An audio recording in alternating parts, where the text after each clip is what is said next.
হরে কৃষ্ণ, রাধে রাধে। নমস্কার বন্ধুরা, সামনেই আসছে জ্যৈষ্ঠ পূর্ণিমা বা মল পূর্ণিমা। সমস্ত শুভ কাজ তো নিষিদ্ধ, তাহলে পূর্ণিমার পুজো কি করতে পারবো? সমস্ত জেনে নেব আজকের ভিডিওতে। তার সাথে জেনে নেব পূর্ণাঙ্গ সময়সূচি, স্নান ও দানের সময়, কখন কি খাবেন কি খাবেন না, সমস্ত কিছু এই ভিডিওর মাধ্যমে জানাবো। জ্যৈষ্ঠ পূর্ণিমার দিন 31শে মে 2026 আর বাংলার 16ই জ্যৈষ্ঠ 1433 বঙ্গাব্দ রবিবার। পূর্ণিমা তিথি আরম্ভ হচ্ছে 30শে মে 2026, বাংলার 15ই জ্যৈষ্ঠ 1433 বঙ্গাব্দ শনিবার। সকাল 11:22 থেকে পূর্ণিমা তিথি সমাপ্ত হবে 31শে মে 2026, বাংলার 16ই জ্যৈষ্ঠ 1433 বঙ্গাব্দ রবিবার দুপুর 1:12। জ্যৈষ্ঠ পূর্ণিমার নিশি পালন করবেন 30শে মে, বাংলার 15ই জ্যৈষ্ঠ 1433 বঙ্গাব্দে শনিবার। পূর্ণিমার ব্রত উপবাস করবেন 31শে মে। 30শে মে 2026 সালের বাংলার 15ই জ্যৈষ্ঠ 1433 বঙ্গাব্দে শনিবার শ্রী শ্রী সত্যনারায়ণ পুজোর শুভ সময় থাকতে চলেছে সন্ধ্যা 6:14 থেকে রাত 7:50 মধ্যে। শ্রী শ্রী সত্যনারায়ণ পুজো এই সময় করলে শুভ ফল লাভ হবে।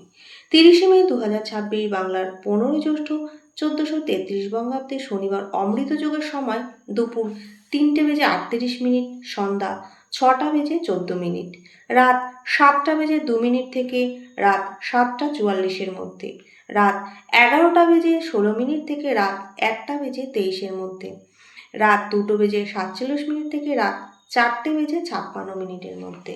এবার জেনে নেব মহেন্দ্র যোগ। 30শে মে মহেন্দ্র যোগ পড়েছে ভোর 5:48 মধ্যে এবং সকাল 9টা থেকে 23 থেকে দুপুর 12টা থেকে 4টে পর্যন্ত।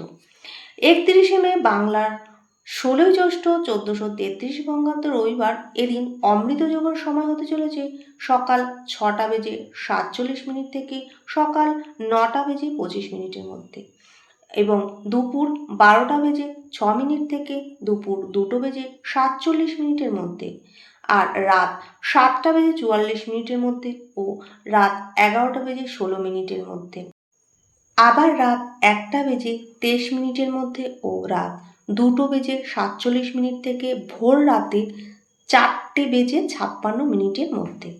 31শে মে আপনি রবিবার মহেন্দ্র যোগ পাবেন সকাল 5:48 মধ্যে এবং সকাল 9:23 মধ্যে, আর দুপুরবেলা পাবেন 12:04 মধ্যে।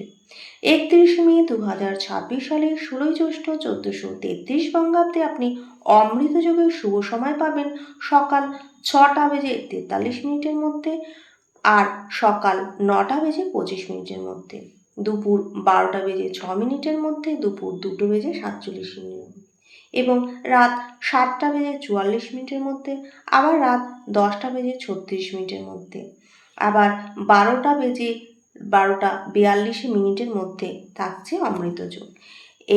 এই পূর্ণিমার দিন আপনি পবিত্র গঙ্গায় স্নান করতে পারেন কিংবা বাড়িতেও জলে গঙ্গা জল মিশিয়েও স্নান করতে পারেন।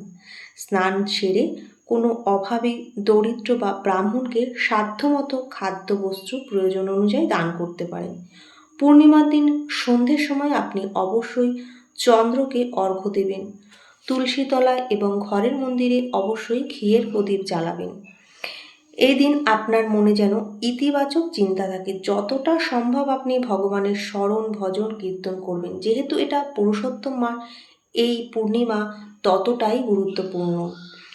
আপনি আপনার বাড়ির পরিচ্ছন্নতা অবশ্যই বজায় রাখবেন।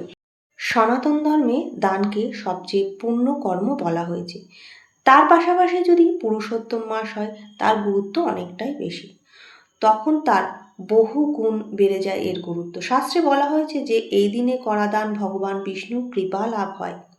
অধিক পূর্ণিমায় অন্নদানের বিশেষ গুরুত্ব রয়েছে। আপনি ক্ষুধার্তকে অন্নদান করতে পারেন, অসহায় গরিবদের আপনি আপনার সাধ্যমতো দান করুন। এই দিনে সাদা বস্তু যদি দান করতে পারেন তাহলে ভীষণ ভালো হয়। চাল, দুধ, দই, চিনি, বস্ত্র দানও করতে পারেন। এতে চন্দ্রদেব প্রসন্ন হন এবং আপনার মানসিক শান্তি বজায় থাকে। এই অধিক মাসে 33টি মালপোয়া দানের গুরুত্ব অনেকটাই বেশি।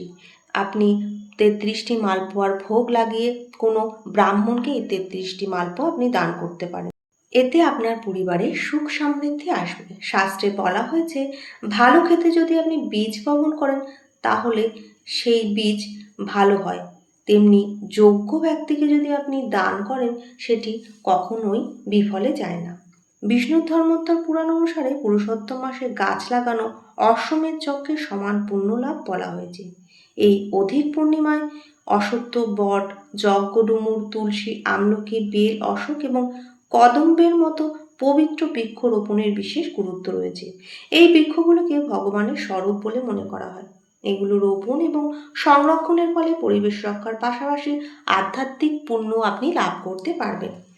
আপনি যদি অশ্বত্থ গাছের পুজো করতে চান এই দিন, তাহলে আপনি শনিবার দিন অশ্বত্থ গাছে জল দিয়ে বিকেলবেলা 4মুখী সর্ষের তেলের দীপ জ্বালাবেন, কেননা রবিবার কখনোই অশ্বত্থ গাছের নিচে যেতে পারবে না।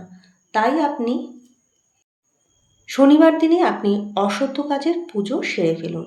ভিডিওটি যদি আপনাদের একটু হেল্পফুল মনে হয় তাহলে কমেন্টে অবশ্যই ওম নমো ভগবতে বাসুদেবায় লিখবেন। আবার আসবো নতুন একটি ভিডিওর সাথে।